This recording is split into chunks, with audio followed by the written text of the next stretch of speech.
Good morning. My name is Jennifer Tom, And I'm Darlene Rample. and it's Wednesday, and it's my favorite topic, overwhelm. How many of us get overwhelmed?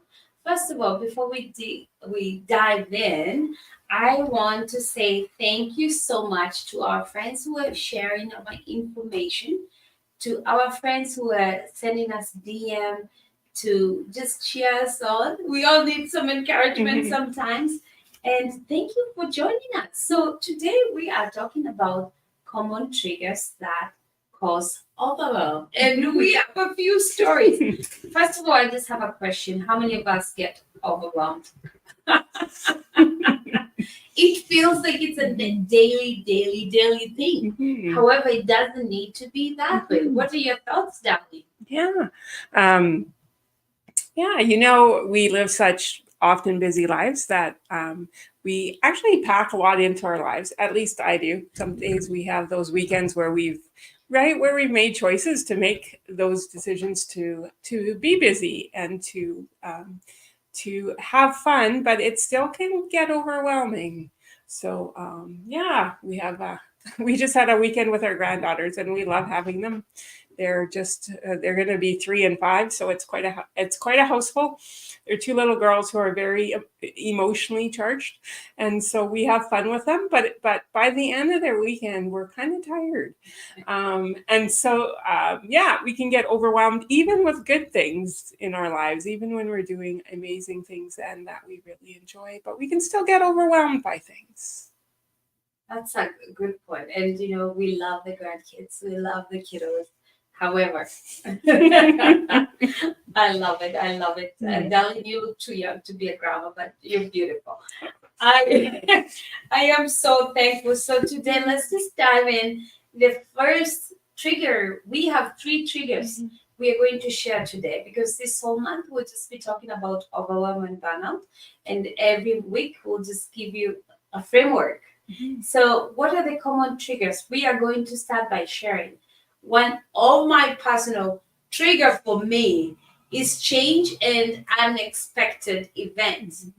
Let's say, for example, moving, new job, facing uncertain future can be a trigger of stress when we are not sure. Let's talk more about that because why is that a trigger when you have change and unexpected events happening in your life? Why is it a common trigger? Well, I think anytime that there's change, it comes with emotional energy and stress, right? Because we really most of us like control, right? We like a certain amount of control, and when unexpected, right? At least I know when I'm kind of not feeling in control or kind of feeling that things are uncertain, it just causes anxiety and overwhelm. It can cause overwhelm because we're just uncertain. We most of us are creatures of habit, right? We like to know for certain what's going to happen, and we can't always because life is always changing. Events are always happening. I love that, what you just said, that we like control. Okay, here is my. This is what I've learned in life. We have no control. We have the illusion of control. It's so funny. We think we have control, and we truly don't. Because as we do this work, as a funeral director and serving families and embracing life and seeing life very precious every day. Every day I wake up, I do not take it for granted that I get up, I get to see today. And I've shared in this platform before. That's why I say thank you. Because so many people would like to wake up or would like to see the day, but for some reason or many reasons, they did not see the day or their health did not feel good. We have no control of that. We do not. We don't have control, but we do have choice. And so sometimes we kind of mix up the two, right? When we want control, we try to control everything usually so that we feel safe when we're feeling unsafe. So although we don't have control, life events happen. We have no control over some things, but we do have a choice. So when we remember we have a choice, even when we're overwhelmed, when things are happening, we have a choice in how we respond. We have a choice in what we do, and that choice can change how we handle being overwhelmed. I love that so much. So, Darlene, what I'm hearing you say is that we have a choice on how we respond. Mhm. So, one of the triggers is change and unexpected event. Mhm. So, we are clear on that. That's going to happen and it's going to trigger. It's a Mhm. trigger for overwhelm. How we deal with that is the awareness Mhm. and the knowing that we have a choice how to we respond to the unexpected. Mhm. Because I like what you said that we have some control, but some things we have no control. So for me today, I have learned that change and unexpected is a trigger, Mhm. but I have a choice how I respond to the trigger. What are your thoughts on that? I would love to hear. So that's our first trigger, and we know how to deal with it. Mhm. And I love, love, love what my mentor Brendan says. Common sense is not common practice. So it is common sense that we know we'll get overwhelmed when there's change, but when it happens, we actually get shocked and we go, right? Mhm. But when you're aware, awareness is key. So when you are aware that this is going to trigger overwhelm, and I have a choice how I respond. Darlene, mic drop. I love that. Thank you so much. So let's go to number two. Another trigger that causes overwhelm is emotional stress. So, relationship problems, grief, unresolved um, emotional issues can contribute overwhelm. Unresolved emotional issues can trigger that overwhelm. What are your thoughts on that? Mhm. Yeah, definitely. Um, we are invested, right, in our relationships, but grief happens in relationship. And so again, we're trying to control. We want things to be well. Sometimes we want the other person to change, and we want to be in control of that. And think, I don't know, that can cause a lot of stress when we're actually in, we call them lanes. So we have our lane, we have the other person's lane. And so when we kind of cross over those lanes, it causes stress and overwhelm. When we're trying to fix the other person, that can cause a lot of stress in our life. Or when we're trying to change the other person. I was just talking to someone the other night, and it was like, you can't change. We're not in control of someone's responses to us, but we are. We do have a choice in how we respond and which boundaries we set. Right, but we need to concentrate on that instead of trying to figure out how to get the other person to change. Ooh, ooh, I like that. So we can change anyone. I thought that's something that's possible. We can encourage. Mhm. We can actually. I love that what you just said. We can change someone. However, we can be the role model, and I love that so much. Every day, I want to be the role model. I know I might not change my partner, my husband, my friend. However, I will show up as the best role model with the hope that, you know. So, okay, so we're saying emotional stress, relationship problems do cause overwhelm. And I love that you said also grief. And remember, when we talk about grief, grief is a normal reaction to any loss. Mhm. So when our relationships are not working, we will grieve. So, and that emotional stress, it's a trigger of overwhelm. So, how do we deal with the overwhelm that's caused by emotional stress? Well, when we need to remember our bodies do keep score, Mhm. right? So, I love this. We had this conversation before that we have an emotional stress which causes overwhelm, and we don't want to deal with the emotional problems or relationship problems. When we say relationship, we're talking about any relationship. Mhm. We try to avoid it, or we carry the badge of I will never forgive, or all the things. Mhm. And we don't realize that our body's keeping that score, so we get those emotional stress, and it becomes a trigger in our life. So how do we deal with emotional stress so that we don't get overwhelmed? Mm. And I think this is really important, and this is what we do with our with our grief programs, is that we have to work through that emotion instead of avoiding it or storing it or pushing it down. And so when we can actually walk through and process that emotion, we can actually go through it instead of it going around and around and around and around, right? And then we get stuck in that.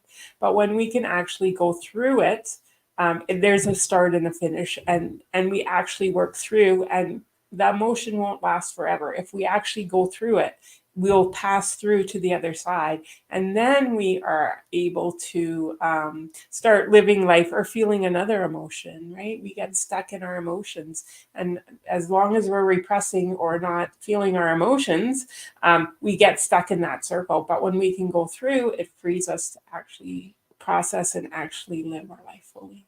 And we're excited to say that our program that's coming up in the fall, we have the tools that we guide and we walk with an individual, walking through, walking through. I love what you said, darling. Working through instead of avoiding it. And so that when you have the tools to be able to work through the issues, you are able to not have this trigger. I mean, the trigger will always be there because, hello, we're social beings and we'll have emotional stress. But if we know how to work through each relationship, it's not gonna be as a trigger, as a like you've met people who have the best in the world, but they are not happy people. And you just need to tell them one thing, and they're so mad. It's because of the stored emotional stress. So it becomes a real trigger.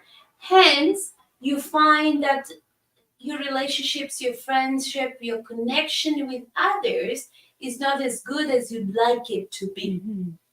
You guess why? Because you have a trigger.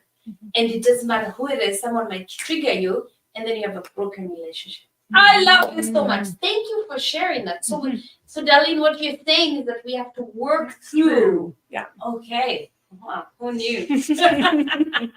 Darlene will show us all the things.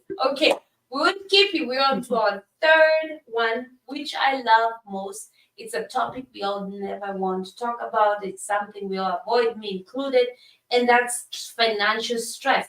Especially we know, like these are hard times out there. We worry about money. We worry about managing our expenses, and it becomes a trigger. So how do you deal with that, darling? She's the expert. I don't know if I'm the expert on financial triggers. We are sharing. Yeah. The nice thing is, like, I love that we're not experts. We share lessons learned, how we've dealt with it, and because we know how we dealt with it, if we are struggling with it, we know someone else is struggling with it. So we show up here to share lessons learned because we love what we do, and it's a calling. So tell us, Darlene, how do you deal with financial stress? Because it's another trigger of overwhelm. Yeah. I think the hardest part, it's so easy to avoid financial. When we feel stressed about money, it's easy not to look at our bank account. It's easy to just spend on our credit cards. It's easy not to take maybe a disciplined approach because it's easier not to see sometimes.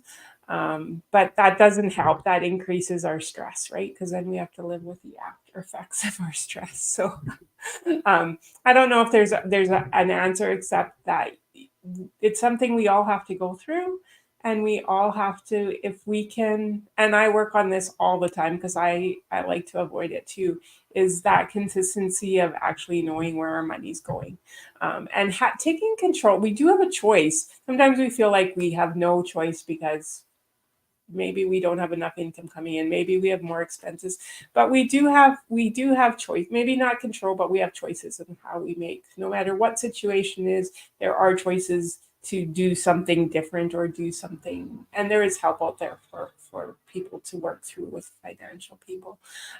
So we have to find our way to find that stress and that balance. Often we throw it. Okay, so often we throw it into someone else's court. So if you are married or if you have a partner, or often one person, at least I know in my life, one person takes control of things. And some ways that it takes some stress off, but it doesn't take all the stress. Sometimes it puts it on the other person. So I don't know. I get overwhelmed. This is my story. I do the finances, but I like to be in control too. So one time my husband took over and it stressed me out more because I didn't know what he was spending the money on. So even though I'm stressed, I at least when I was stressed, I at least knew what I was doing, what was happening, and I was in control. I was very overwhelmed when I did not know what was happening. Right? I remember being in the hospital and I was pregnant and I had high blood pressure. And my husband came and brought me a gift. He had taken over finances at this time, and he brought me a gift. And I was so mad. I'm like, "Where did you get the money for this? How did you do this?" And so it can be overwhelming, right? It's a huge balance in trying to learn, right, how to balance, do that balance, how to be in community. It's really easy to just go into a hole with your finances and not let anybody help or anybody be involved. I love that. Thank you for sharing a personal story. Okay, we all have heard. I think today's sharing was more about, is a lot about being aware about the triggers. And as you've heard, Darlene share and we shared, these triggers are real. They actually do happen in our own lives and how we've navigated them. So I'm just going to repeat the triggers that we shared today. Is change and unexpected event, emotional stress, and financial stress. I love that. I love that. And I am going to share one thing about financial stress and why it can cause overwhelm. You're right. Like even managing expense, just the thought of how do I manage my expenses, it's it's stressful because sometimes the expenses are more than The income. the income. Yes. And one thing that has actually really, really supported me in my life, and I truly believe it, is that I believe, and this is just a belief, and I'm going to share, and it might not sound very good, but I do believe that I do walk in abundance. I do believe I have enough. I do believe I'm blessed. And I'm not saying that because of anything. From the time that I did not have, and I do even share with some of my closest friends, when I had $2 or $1 a month, to it didn't matter. It's just managing, knowing. I like to use, because I speak Swahili, but I like to use this phrase: you scratch where you can reach. And that has helped me with my financial stress. Like, I truly don't need 10 pairs of shoes. And that is just my personal story. And that's how I've managed to deal with financial stress. Is managing my expenses, and if I can't get on a pair of shoes, like, it doesn't bother me. It is what it is. So being aware of the trigger that it's gonna trigger. So I know if I buy 5 pairs of shoes, it's gonna trigger me. So why bother? I don't do it. And the other thing that has really helped me, I don't like shopping. That's a good one. So I don't have to worry about the shopping. But I also know some of my friends and family, shopping is therapy. So we do therapy to help us feel better and all the things. But let's just be aware that financial stress is a trigger of overwhelm, right? So today we were just here to have fun and share with you the common triggers. And as we discussed, we all have them. And just the awareness is key to know how that they are a trigger and how to deal with them. Because if we pretend they're not triggers, that's why we're always overwhelmed and everything is like, oh, right? Because we have decided to put them somewhere where we don't want to face them. However, it will come up. It will come up. And so we want That's why we are passionate to share about Mhm. overwhelm. But before we conclude, I just want you to share, Darlene, about some of the resources that we've created about overwhelm. And I love what you did this morning. Oh. So again, we have lots of resources for people, and one of our big resources is our horse connection. And so I had a really overwhelming. I had a great weekend with our granddaughters, but unexpected things happened, and I was taking my granddaughters home, and we were moving car seats, and I caught my finger in the door, and crushed it, and wow, anyways, and I don't do good to go with blood. So so it was a very stressful. I was in Calgary. I was trying to get the girls there, and so I find myself sitting on the curb, almost passing out, trying not to pass out, and my granddaughters are sitting beside me. And the stranger comes up and he pulls out band-aids and he's like, "Here, right? How can I help?" And and it was just like an amazing thing. He was like an angel. He just came, gave us band-aids. I'm like, "I'm okay. I have someone here," and he left. But it was an overwhelming thing, and it took me a while to get out of that. I came home tired and exhausted, and I went to bed right away, got rest. But I got up the next morning and I had like 3 appointments with our horses. So yeah, it was amazing. I tried to show up. I was present. The horses did amazing. They touched people's lives. But and then I got home still not feeling great, but I went home. I got a good night's sleep. When I got up this morning, I was like refreshed. It was like I had worked through all of those. I went out in the pasture. I love when I let my horses go. We went for a run together, and I have one horse that kind of goes to another part of the pasture. So I went and ran with my two horses. I went and sat down with my other horse, and my other horses came running up to see where I was, and it was just so peaceful and tranquil, right? That you can have peace. You can be overwhelmed in one moment. And think that you're not going to make it. You can be overwhelmed, but when you push through, there's something on the other side that is peace, and it builds you. It makes you stronger. Um, to feel that connection again. And yeah, I just wanted to share. So I guess we want to share hope that if you are overwhelmed, if you have those moments, push through, find the help you need, get those tools, make those different choices, because there's life on the other side. And we can work through. We're very resilient people. We can work through so much stress when we have a community around us. I have my herd, and they're amazing. I have people around. We have our team herd. We have herds and families. We have herds that stand, and when we come together as a community and stand with each other, then we can get through. We can get through anything. I love that. I love that. With that being said, that is so beautiful, darling. We're gonna conclude our session for today. Thank you. Share with us some thoughts you have on overwhelm, and we'll see you next Wednesday as we continue with this topic of overwhelm and burnout. Please connect to us.